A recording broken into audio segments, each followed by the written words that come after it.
Hello, so today I am talking about Taylor Jenkins Reid and her novel, Daisy Jones and the Six.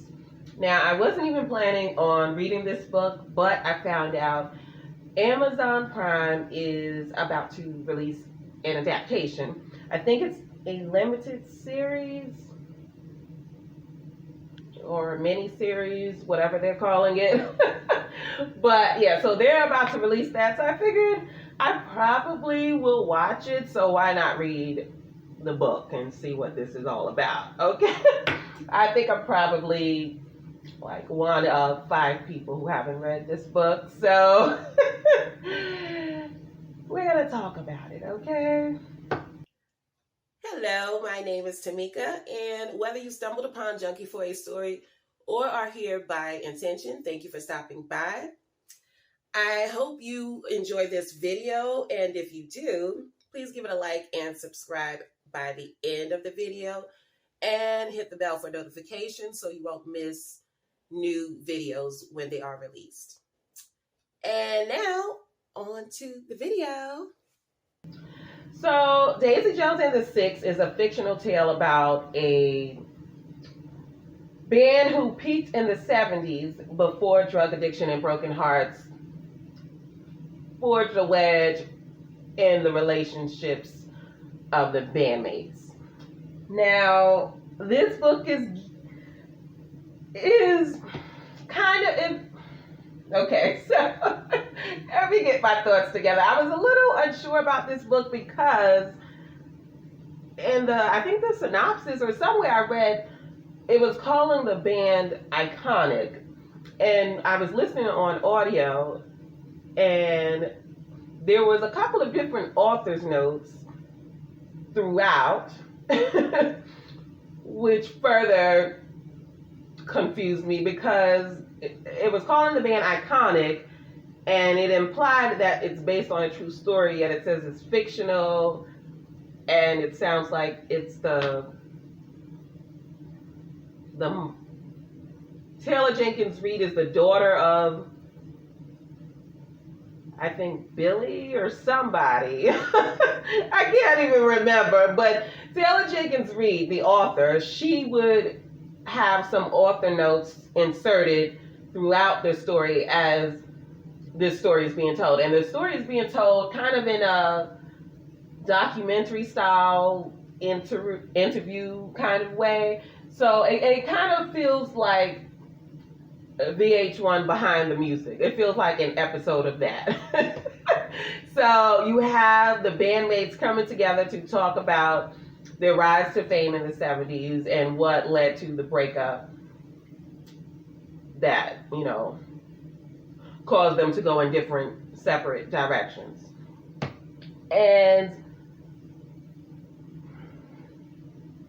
I just don't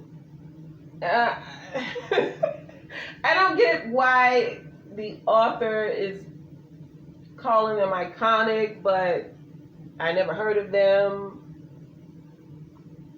Anyway, there's some confusion there. Because I thought we reserved the word iconic for, people who are known by, more than 5 people. So, I don't know. I never heard of Daisy Jones and the Six. So, I don't know. Moving on.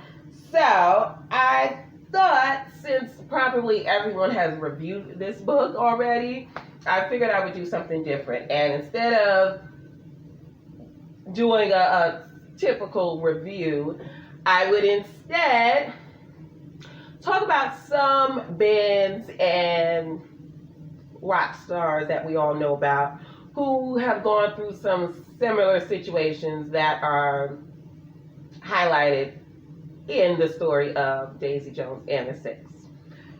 All right, so first up, well, let me tell you who Daisy Jones is, or at least how she is described in the book, right? So Daisy Jones, she is described as this gorgeous woman who the guys want to sleep with and the girls want to be friends with. She's that kind of a girl, and she is carefree, kind of naive, but this is in the beginning. She's like 16-ish or something, so it's understandable that she's naive, right? But she is just kind of portrayed as naive at that point. And she has gone through a rough childhood. Some would say she was neglected. And it was in her childhood that she developed substance abuse problems, which she battled throughout her adulthood as well. So that's Daisy Jones, right? And she, before she links up with the Six, she is on her own as a singer-songwriter, and she is said to be very talented and a great songwriter, which reminds me of Lenny Kravitz, because now I'm not really a Lenny Kravitz fan. Not that I'm, hating on him or anything. It's just I know whatever was out on the radio. Okay, that's how I know his music. But I do remember he was one of those artists who always got his respect from day one. Like, nobody questioned Lenny Kravitz. Okay. I think everyone was in agreement that Lenny Kravitz was a pretty talented guy. So the difference is that Daisy is a woman, he's a man, right? But he got his respect just, I would say, from the jump. And then I think there's some historical monumental moments in his career, but one of them is that I think he was the winner for 3 consecutive years for some award. Was it a Grammy? It was either the Grammys or the Billboard for Male Artist of the Year. I will look that up, right? I should have done that, right? But yeah, so he always got his respect, which is contrary to Daisy Jones, who, even though she is received as a talented artist, but she had a different reception as a young woman, especially. She was like in her late teens, I think, when she kind of stumbled upon the music scene. And so, yeah, she got played around with, and it wasn't the same reception, okay? She really had to fight to prove herself, and even then, she never quite got the recognition that her talent was deserving of. All right, and then next we have Fleetwood Mac, okay? Now, the reason why I chose Fleetwood Mac, so in Daisy Jones and the Six, there is a tumultuous romantic relationship. Well, there's actually 2. So there is Daisy Jones and Billy Dunn, and there also is Graham, and I think Karen was the other woman, and they're all in the group. They're all Daisy Jones and the Six. So there was 2 different romances between different bandmates, okay? And both of them go through some very hard times. Very, very hard, intense situations within the relationships. And it reminded me of Stevie Nicks and Lindsey Buckingham, who are in the iconic and legendary Fleetwood Mac. So Stevie Nicks is also a woman who went on to have a solo career. So she was in the band, but she also had her own solo career. So she's equally known for being in Fleetwood Mac and for her own success as a solo artist. But she and Lindsey, they had a romantic relationship decades ago, right? And then they both have since, gone on to, other affairs. I believe Lindsey was married for like 20 years or so. I don't. One time I read he was going through a divorce, but I'm not sure if that's still the case. But the point is, Stevie Nicks and Lindsey Buckingham, they have separated, right? But they still maintain the relationship within the Fleetwood Mac band. However, it has been a rocky road, okay? So, the last time I read, I think they did kick Lindsey Buckingham out of the band. That was in more recent years, but I don't know if that's still the case. I mean, they tend to go through ups and downs frequently, so... But that is a very intense relationship. Although I will say, if you are wanting to learn how to play guitar, do not watch any videos of Lindsey Buckingham. He will make you want to quit, okay? Because he is a genius when it comes to guitar playing. I mean, he makes the guitar sound like a completely different instrument. I don't know how he does it, but he is pretty amazing. So, yeah, I remember, I think it was Rolling Stones or someone did a top 100 guitarists.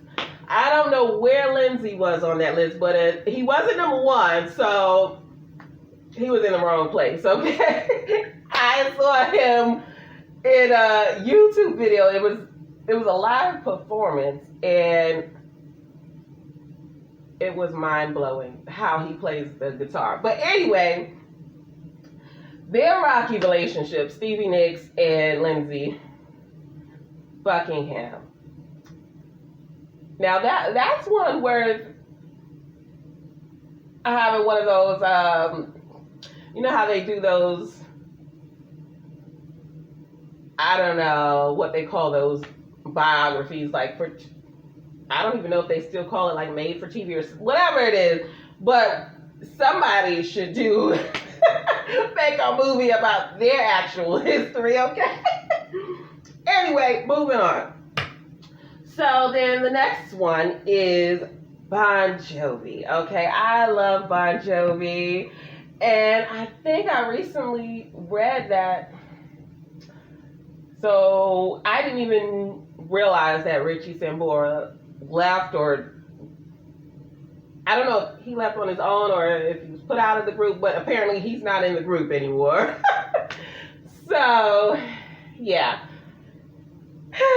Bon Jovi, they have gone through it, and this kind of reminds me of the situation with Daisy Jones, where she talks about in the interview. They all come together for this interview, but I don't think they're together. They're just whoever the documentarist or interviewer, they're talking to each bandmate about their times in the band. And one point, Daisy,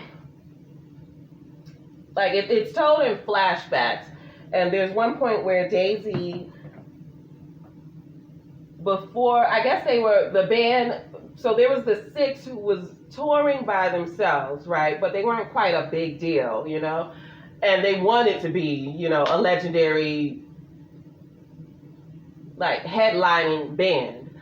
But they weren't. And then they saw Daisy Jones and how, you know, sensational she was. And so they were tossing around the idea to bring her on as a band member. And, you know, some people were for it, some people were against it, but it kind of reminded me the situation with her songwriting, and she was talking about how she wasn't getting quite the credit she felt she deserved for writing her own songs. And I remember when Bon Jovi was on Oprah.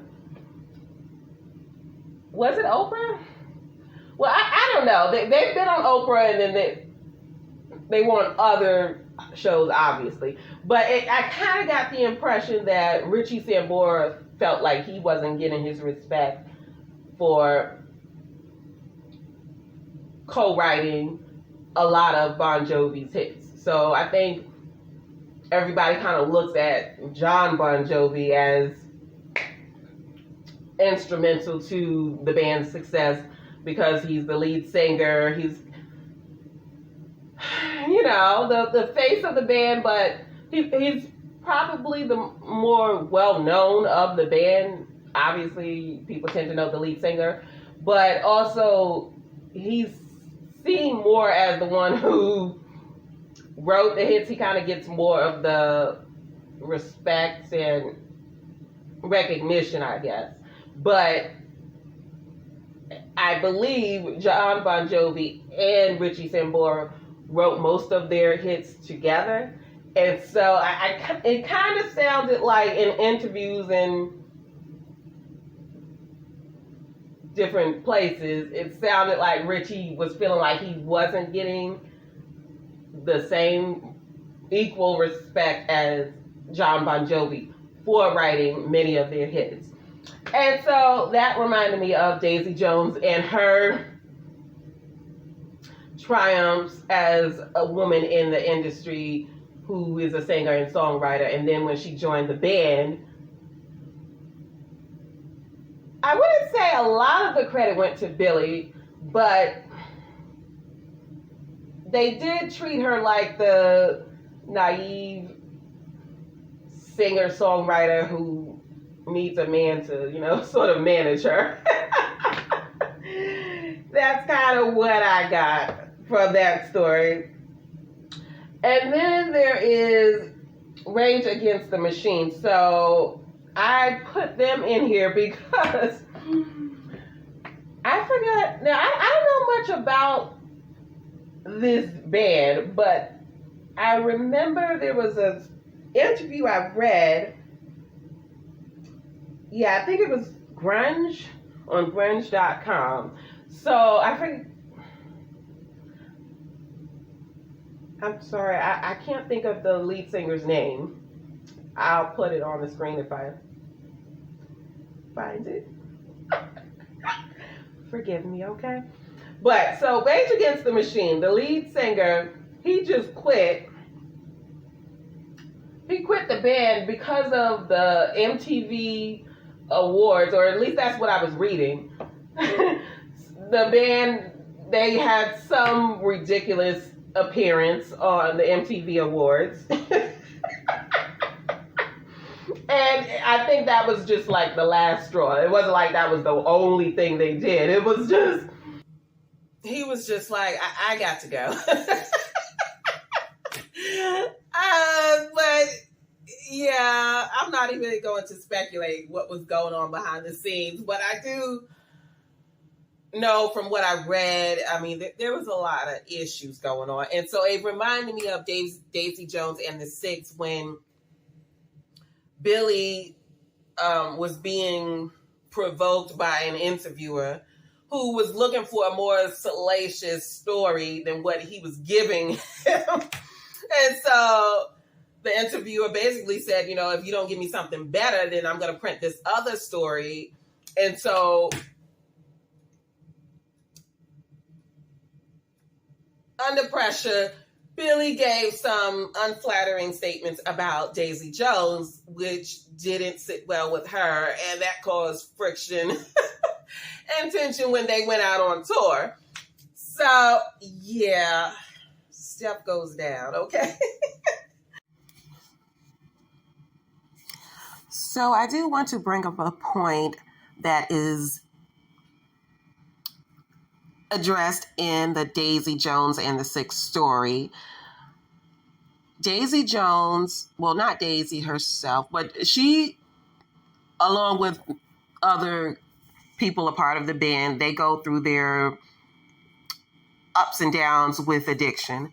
And there is a point in the story where Billy, the guitarist, he went into rehab after the birth of his daughter. And I kind of don't, well, I'll just say I take issue with the way it was written, because it kind of gives this fairy tale idea that people who battle with addiction, it's a choice, because it paints Billy as someone who just decided to go to rehab and then everything went well. And that kind of perpetuates the belief that drug addicts are selfish and they just choose to be drug addicts. And I don't agree with that. So I do want to mention that if that might be a sensitive topic for some people, it does make it look very fairy tale where his daughter is born and then he just decides, oh, I need to be free of drugs for her and be a good dad, so I'm going to go into rehab and everything's going to be better now. And it just, I don't know, it rubbed me the wrong way, because I am someone who has family members who struggle with drug addiction, and I know it's not that simple and cut and dry, like you just make a decision and then your life just does a 360. And that's kind of how it looked on the page to me. So, yeah, did want to mention that. And then the last one would be the band Heart.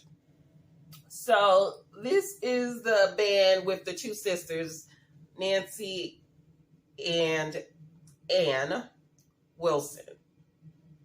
But anyway, I think Nancy is the one with the pipes. Nancy is the one, she's like 4-octave range, and she can blow, okay?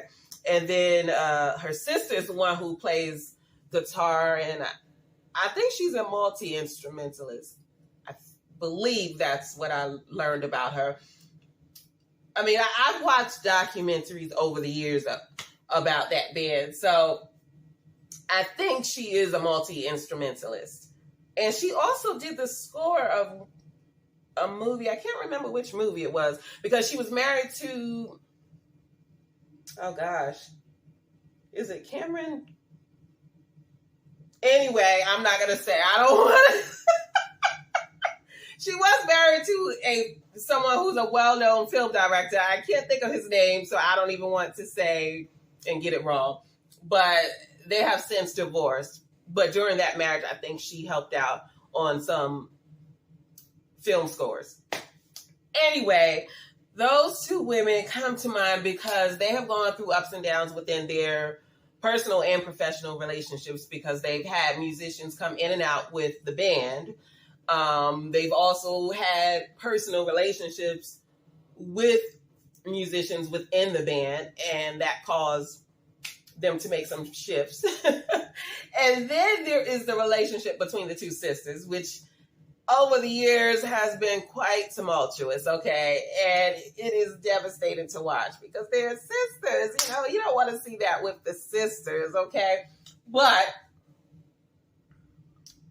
so I think the last time I read about them, one of them called the cops on the other one because of a altercation with the children. I think the sisters was getting into it about the children. I don't know what went down, but that kind of reminded me of, towards the end of the book, Camila. Is it Camila? I think it's Camila. Camila is the one who's married to Billy Dunn, who was the front man of the Six. And I guess still is the front man of the Six, but, with Daisy Jones now. So Billy Dunn, he married Camila, but Daisy and Billy had a relationship, sort of. You could call it that, okay? So prior to the marriage, they had their romantic affair, dealing, whatever situation you want to call it. And then, he got married. He and Camila had 2 girls. And as the band went on to, tour and everything else, there was still kind of unresolved feelings there between Billy and Daisy. But Camila was like, this is my man. I'm holding on, okay? And so towards the end of the book, she has a heart-to-heart. Camila has a heart-to-heart with Daisy, and basically lets Daisy know, I ain't going nowhere. So, yeah, this is my man. These are my kids. We ain't going nowhere. So you might as well make a decision, okay? So it's kind of a heart to heart, but not really. But anyway, yeah. If you want to learn more about what happens in that story, well, obviously you know what you can do. Pick up the book. I will leave a link in the description to the bookshop if you want more information about the book, Daisy Jones and the Six. And I don't remember, I think I read it's the end of October when the limited series will be on Prime.